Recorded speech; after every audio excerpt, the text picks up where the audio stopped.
conducted a group of psychiatric patients are trying 3 different therapies. ठीक है, counseling, medication and biofeedback. We want to see if one therapy is better than the other. ठीक है, हमारे पास 3 types of treatments हैं. ठीक है, psychiatrist patient है हमारे पास. ठीक है, तो हम ये देखना चाहते हैं कि which one is better.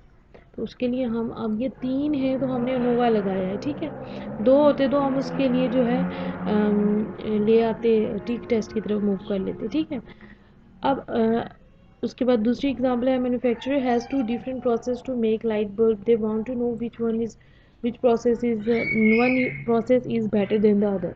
कि एक मैन्युफैक्चरर है, उसने 2 तरीके से लाइट बल्ब बनाया, तो वो ये देखना चाहता है कि हमारा जो कौन सा तरीका है उन दोनों में से वो बेटर है. इसी तरह के एक स्टूडेंट है from different colleges take the same exam.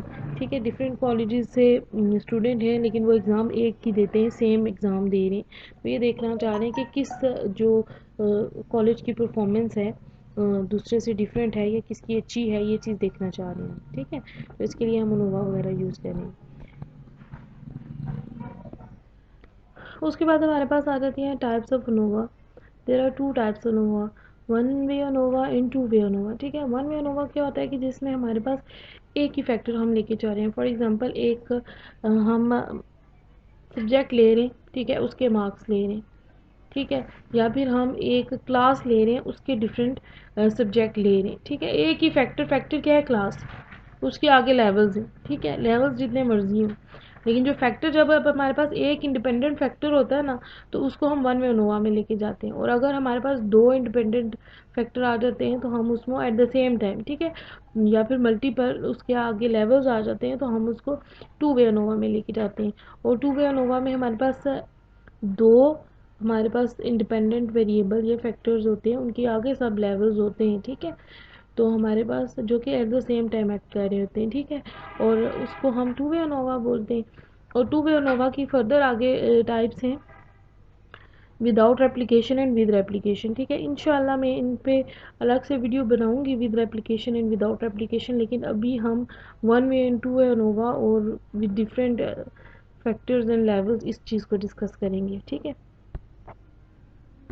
अब हमारे पास जो एक तो फैक्टर आ गया, मैंने आपको बताया कि फैक्टर होते हैं, उसके आगे लेवल्स जो होते हैं. लेवल क्या होते हैं कि अगर कोई हम ब्रेन ले रहे हैं तो उसके ये तीनों आगे लेवल्स आ गए. ठीक है, आपके एलवीज हैं तो उसके ये दोनों आगे लेवल्स आ गए. ठीक है, ये हमारे पास लेवल्स हैं. ठीक, अब प्रिंसिपल ऑफ अनोवा, उसके बाद अनोवा टेक्निक्स आ जाती है हमारे पास. ठीक है, जो टेक्निक है उसमें क्या क्या हम फाइंड आउट करते हैं. ठीक है, सबसे पहले हम जो हमारे पास सैम्पल्स होते हैं, हम हर सैम्पल का मीन फाइंड आउट करते हैं. ठीक है, फिर उसके बाद calculate the sum of the squares of the variance between the sample. हम उसके स्क्वेयर्स फाइंड करते हैं, फिर विद इन द, फिर मीन स्क्वेयर्स फाइंड करते हैं. ठीक है, फिर उसके बाद हम sum of square within की वेरिएशन फाइंड करते हैं, फिर mean square within sample find करते हैं, फिर टोटल वेरिएंस फाइंड करते हैं, फिर एफ रेशो से उसको एफ रेशो फाइंड आउट करते हैं. ठीक है, फिर एफ रेशो के बाद हम जो एफ रेशो को एफ रेशो का जो आंसर्स आते हैं उसको हम एफ टेबुलेटेड से फाइंड आउट, मतलब कंपेयर करके सिग्निफिकेंस चेक कर रहे होते हैं. या फिर हम अगर हम एफ कैलकुलेटेड और एफ टेबुलेटेड से भी कर सकते हैं, और पी वैल्यू और अल्फा से भी इसको हम कंपेयर करके हाइपोथेसिस को एक्सेप्ट या रिजेक्ट कर सकते हैं. अब हम नोवा की टाइप्स पे आते हैं. तो क्या है हमारे पास, वन वे नोवा. ठीक है, the null hypothesis for the test is the that the means are equal, therefore a significant result means that the means are unequal. ठीक है, जो हाइपोथेसिस हमारे पास हम बनाते हैं, first one is H naught null and other one is alternate, जो कि alternate ही होता है नल हाइपोथेसिस का. ठीक है, हाँ, नल हाइपोथेसिस हमारे पास क्या होता है कि जो हमारे पास मीन है वो इक्वल है, और जो अल्टरनेट क्या होता है कि वो इक्वल नहीं है. ठीक है, अब सिचुएशन क्या है वन वे अनोवा की, हम देखते हैं इफेक्ट ऑफ टी देखते हैं. ये हमारे पास एक फैक्टर हो गया. इफेक्ट ऑफ टी देखते हैं वेट लॉस में. ठीक है, ये हमारे पास एक फैक्टर हो गया. ठीक है, और इसके 3 आगे लेवल्स आ गए हैं कि हमने किस में किस की बेस पे देख रहे हैं कि जो इफेक्ट ऑफ टी हम देख रहे हैं, वेट लूज हो रहा है हमारे पास, ठीक है। तो उसकी 3 लेवल्स क्या हैं, green tea, black tea and no tea, ठीक है। कि इन तीनों में से किस का ज़्यादा इफेक्ट है, कौन सा जो लेवल है सिग्निफिकेंट आ रहा है, कितना सिग्निफिकेंट आ रहा है, और कौन सा लेवल सिग्निफिकेंट आ रहा है इफेक्ट ऑफ टी पे, ठीक है। दूसरी है कि we match study leg strength of the people according to the weight, कि हम लोगों की स्ट्रेंथ, लेग स्ट्रेंथ देखते हैं अकॉर्डिंग टू वेट, ठीक है। और उसमें हमारे पास जो लेवल्स आ रहे हैं वो डिफरेंट आ रहे हैं, ओबेस आ रहा है, ओवर वेट आ रहे हैं, नॉर्मल आ रहे हैं, ठीक है। ये हमारे पास वन वे अनोवा की एग्जांपल है, ठीक है। अब एक बात और याद रखें कि हमें जब हम रिसर्च वर्क करते हैं या हम स्टैटिस्टिकल एनालिसिस कर रहे होते हैं तो हमें ऊपर मेंशन नहीं होता है कि हमने वन वे लगाना है, टू वे लगाना है, हमने टी टेस्ट लगाना है, रिग्रेशन लगाना है। सबसे पहली बात ये होती है रिसर्चर के लिए कि 3 बातें उसको जहन में रखनी चाहिए स्टैटिस्टिकल एनालिसिस करते हुए।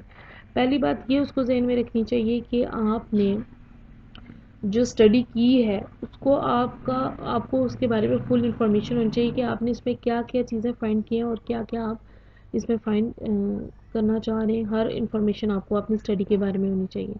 दूसरी ये कि आपको ये पता होना चाहिए कि आपने अपनी स्टडी के में करना क्या है, ठीक है। स्टैटिस्टिकल एनालिसिस के बारे में आपने पैरामीटर क्या सेट किया है, हाइपोथेसिस क्या बनाना है, ठीक है। कि आपने इस स्टडी पे कौन सा हाइपोथेसिस सेट करना है, मतलब आपने इसमें फाइंड क्या करना है, ठीक है। ये होगी। और तीसरा जो है, और तीसरी बात यह है कि जो है आपकी अकॉर्डिंग टू स्टडी, आपका अकॉर्डिंग टू डाटा आपने इस पर कोई भी एनालिसिस लगानी होती है, ठीक है। ये बात है। अब हमारे पास द सम ऑफ स्क्वेयर्स आ जाते हैं। बिटवीन सम ऑफ स्क्वेयर हम फाइंड करेंगे कि फॉर एग्जांपल हमारे पास अगर देखा जाए तो ये सैम्पल 1 है, ठीक है। फॉर एग्जांपल ये सैम्पल 2 है, ठीक है। फॉर एग्जांपल ये सैम्पल 3 है हमारे पास, ठीक है। इसकी समहाउ कुछ हमारे पास ये, इसमें लिखना बहुत मुश्किल है इसलिए मैं डॉट्स से शो कर रही हूँ कि यहाँ पे हमारे पास कुछ डिजिट्स हैं, कुछ रीडिंग्स हैं, ठीक है। अब उसमें हमें ये देखना है कि देखें, अब बिटवीन द सैंपल क्या है कि सैंपल्स आर द कैटेगरीज, इसकी इसमें और फिर इसकी इसमें, और फिर जो है ना ओवरऑल जो मीन होता है इनका, सैंपल सॉरी जो ओवरऑल मीन है उसके साथ इसका डिफरेंस, और विद इन द सैंपल में हम इस पूरे का टोटल के साथ मतलब वेरिएशन वगैरह देखते हैं, ठीक है। ये है कि जब हम बिटवीन द वेरिएशन देखते हैं तो हम इन दोनों की between them and between them इनकी वेरिएशन देख रहे होते हैं, अगर अप टू सो ऑन हो रहा है तो इस तरह।